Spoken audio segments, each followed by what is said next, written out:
Süni intellekt həyatımızın hər sahəsinə nüfuz edib. Süni intellekt daha da inkişaf edəcək. Gələcək günlərdə bütün həyatımızın hər bir zərrəsində istifadə edəcəyik. Bəs bu inkişaf cəmiyyət üçün nə deməkdir?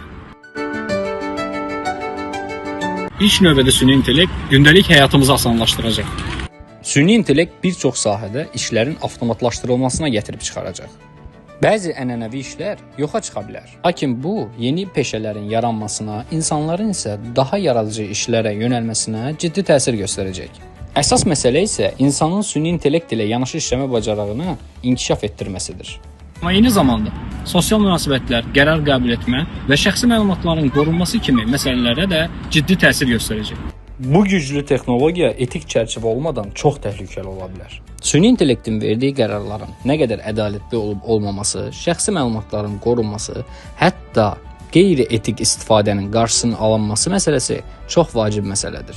Buna görə də dövlətlərin, şirkətlərin və cəmiyyətin bu məsələdə məsuliyyət daşıması lazımdır. Süni intellektin gələcəyi daha böyük imkanlar açması ilə birlikdə daha böyük məsuliyyətlər tələb edir.